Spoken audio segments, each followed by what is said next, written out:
തിരുവനന്തപുരം മണ്ണന്തലയിൽ നാടൻ ബോംബ് നിർമ്മാണത്തിനിടയിൽ സ്ഫോടക വസ്തു പൊട്ടിത്തെറിച്ച് 4 പേർക്ക് പരിക്ക്. ഒരാളുടെ 2 കൈപ്പത്തികളും നഷ്ടപ്പെട്ടു. കൂട്ടത്തിലുള്ള 2 പേരെ പോലീസ് കസ്റ്റഡിയിലെടുത്തിട്ടുണ്ട്. 4 പേരും ഗുണ്ടാസംഘത്തിൽപ്പെട്ടവരാണെന്നാണ് പോലീസ് പറയുന്നത്. ഇന്ന് വൈകുന്നേരമായിരുന്നു സംഭവം.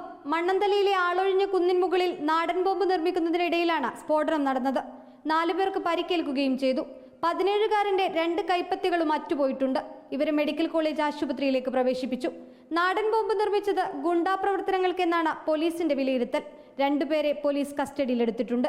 നിലവിൽ നമ്മൾ 2 പേരെ അവിടെ നിന്ന് കൂട്ടിക്കൊണ്ടുവന്നിട്ടുണ്ട് മെഡിക്കൽ കോളേജിൽ നിന്ന്. അത് കൂടുതലായിട്ട് അവരെ ചോദ്യം ചെയ്ത് അവരുടെ ഇൻവോൾവ്മെൻറ്റ് മനസ്സിലാക്കേണ്ടതായിട്ടുണ്ട്. കുളത്തിൽ ഇറങ്ങി മീൻ പിടിക്കുന്നതിന് വേണ്ടിയാണ് ഉണ്ടാക്കിയതെന്ന് പറയുന്നത്. അതിനെപ്പറ്റി കൂടുതൽ വസ്തുത മനസ്സിലാക്കേണ്ടതുണ്ട്. അപ്പോൾ അതിലേക്ക് കേസ് രജിസ്റ്റർ ചെയ്ത് അന്വേഷണം നടക്കുന്നു. നിരവധി കേസുകളിൽ പ്രതിയാണ് പരിക്കേറ്റവർ. ഇവരിൽ ചിലർക്കെതിരെ വഞ്ചൂർ സ്റ്റേഷനിൽ മോഷണ കേസുണ്ടായിരുന്നു. തുടർ നടപടി എന്നോണം പോലീസ് ഇവരുടെ വീട്ടിൽ കഴിഞ്ഞ ദിവസം പരിശോധന നടത്തിയിരുന്നു. ഇതിന്റെ വൈരാഗ്യത്തിൽ പോലീസിനെ ആക്രമിക്കാനാണോ നാടൻ ബോംബ് നിർമ്മിച്ചതെന്നും പോലീസിന് സംശയമുണ്ട്.